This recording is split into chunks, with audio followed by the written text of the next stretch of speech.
Днес често може да видим туристически групи, които обикалят София или други градове, за да опознаят техните забележителности. Дали обаче и ние можем да погледнем като туристи към близкото ни минало, да потърсим не това, което го има, а това, което вече го няма? Несъществуващи сгради и символи от края на комунизма.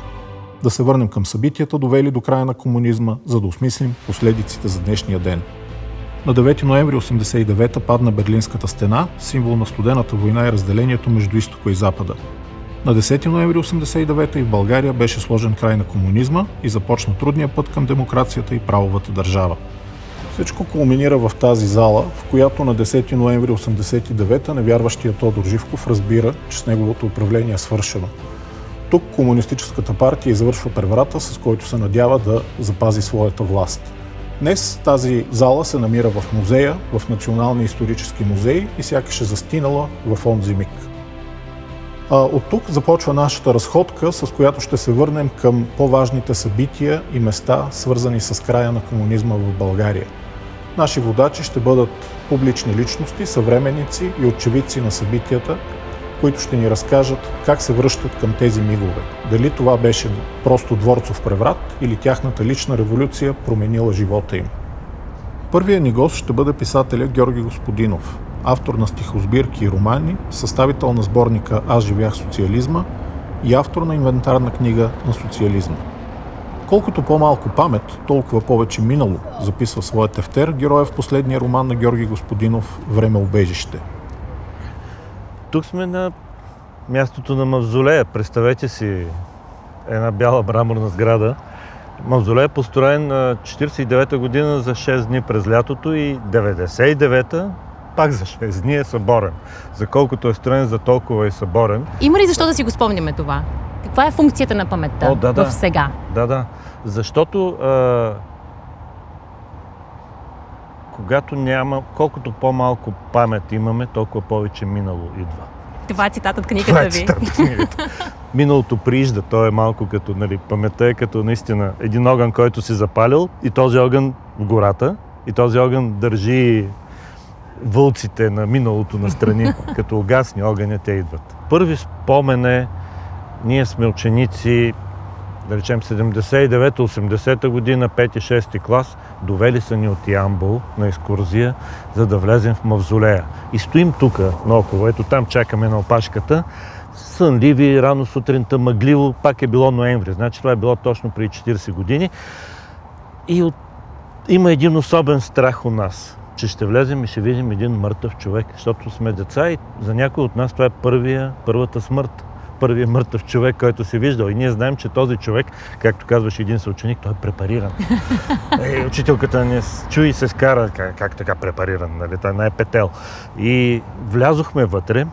Значи, представете си тази хладина, лека мрачина, горят ни факли и наоколо има гвардейци, които стоят също като препарирани.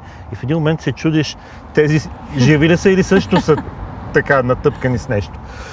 Един съученик, мой приятел, каза тогава, Демби, това го има в Времеубежище, гледай се внимателно в очите му и ще видиш как едната му мигла потрепва.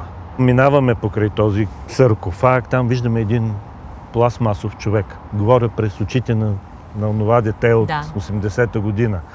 Пластмасов човек, пребледнял, стои в стъклен саркофаг. И на мен наистина ми се стори, че окото му, че тук миглата му примига леко, като го загледах.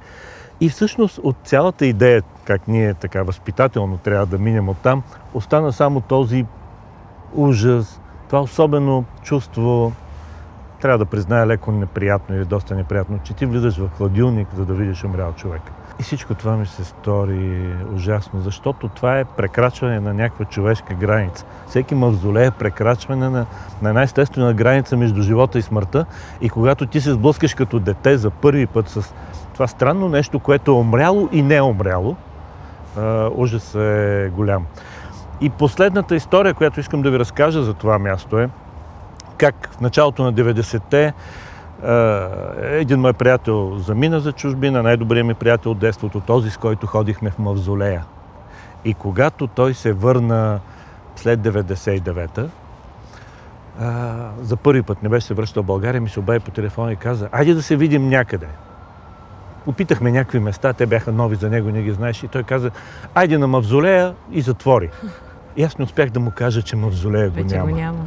И дойдох тук по-рано, да не се чуди и да пита къде е мавзолея. Дойдох по-рано, вървях, тук нямаше нищо, само тази поляна. Съборения вече мавзолей.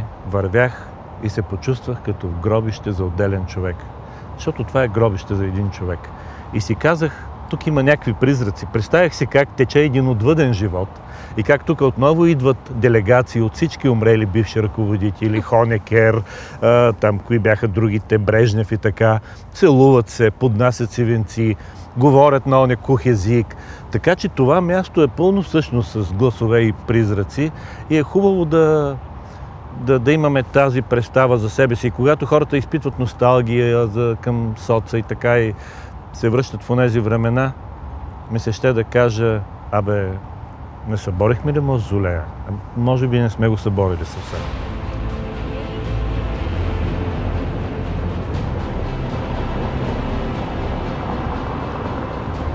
Нека се върнем още мъничко назад във времето. Да си представим, че сме 50-те, 60-те години. Да. Ако сме през 50-60-те, не бих препоръчал да се минава по тази уличка. Това всъщност е една от най-мрачните тесни улички в София, защото това, през което ще минем след малко, това е задният вход към мазетата на Московска 5. Московска 5 е било достатъчно да се каже и хората вече знаят за какво става дума. Тук долу бият, арестуват. Има една известна песен на Георги Минчев за Московска 5. Тук от тези мазета могат да се чуят вероятно и викове. Слизал съм долу в мазетата, които си стоят. Част от тях са така, както са били. Малки, тесни стаи, един стол и разни уриди за бой. И всъщност бият хора, така като нас, както се въртим. Ако нас не видят, вас ще ви арестуват веднага, защото са ви много тесни долу крачовете на дънките. Идеята е, карат хората или да се събуят дънките, без да си свалят, т.е. панталоните, не дънките, панталоните, без да си свалят обувките, ако не стане, те прибират тука. Също така, разбира се, за всякакви подозрения, от тука голяма част от хората са пращани директно в Белене или в лагерите. Долу, ако се слезе, може да се усети. Аз имам чувството, че някакси виковете на хората, които са били измъчвани, могат да са попивали някъде. Има особена такава акустика. И всичко е много, много, много реално и много, много, много видимо. Така че това е тази уличка, а сградата, на която са тези мазета, е била в началото основната сграда на Държавна сигурност. Това сега е Държавния архив, което е добро продължение, впрочем. Наистина. Би било добре ДС да мине в архива. За съжаление, това реално не винаги се случва. Между другото, има много интересен фолклор, градски песни, които са се пеели от джипката на МВР, ще ме карат Белене и така нататък. И сега къде сме във времето? Какво го има и какво го няма тук? Сега сме точно преди 31 години и един ден. На 3 ноември 1989 сме. Хората са облечени в почти еднакви сиви шлифери, да речем. И това е митинга на Екогласно, след подписката на Кристал. Моят личен спомен е такъв. Аз абсолютно случайно влязох в това шествие на 3 ноември. Отивахме с мой колега в журналистическия факултет за някакъв урок. Видяхме тези събрани хора, знаехме вече за подписката на Кристал и решихме да зарежем часа и да се присъединим към нея. И никога няма да забравя начина, по който вървяхме от тук към Народното събрание и наоколо имаше дълга редица с хора, които стояха тук по тротуарите и снимаха. И беше ясно какво снимат, защото запазените кадри сочат близкия план. Благодарение на един такъв кратък репортаж можах да се видя за 3 секунди на 21. Тоест, това са били кадри на Държавна сигурност? Най-вероятно. Но нека кажа няколко думи за страха, който беше в нас, защото хората не обичат да говорят, че са били оплашени. Ние бяхме оплашени. Знаеш, че правиш нещо за първи път, което така протестираш, и този жест, който с двата пръста, никога няма да забравя колко плахо ние, оглеждайки се така и така, правихме ето този, нали, победен жест, но с не така директно и изпънато, както след това беше, както беше и на митинга тук на 18-ти. Не, на 3 ноември това беше първо разчупване на тялото, осмеляване на тялото да върви и да извадиш страха от тялото си по някакъв начин. И това бяха важни крачки от тук до там. Бяха много важни крачки. Често в наратива за България съществува етикета Дворцова революция. За едни тя е била Дворцовата революция, за други хора, за младите, хората от моето поколение през това време, това беше най-важното десетилетие и времето, в което и поколението на моите родители, в което повярваха и за последен път бяха млади. Ние бяхме млади за последен път, всички, независимо на каква възраст. И дали е било Дворцов или не преврат, вероятно е било така. На много от хората просто им съобщиха по телевизора, че са свободни. И точно това искам да кажа и с тази история, че свободата се учи всеки ден и с всяка крачка. Това е нещо, което се учи.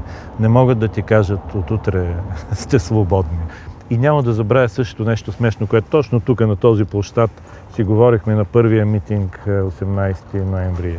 Един от колегите каза: абе, да не ви разочаровам, обаче ще трябва да минат сигурно поне 2-3 години, докато всичко се оправи. И ние казахме: как 2-3 години, бе? Кой ще чака 2-3 години?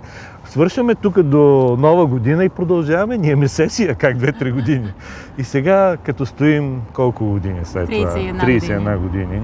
Си даваш сметка колко наивни сме били.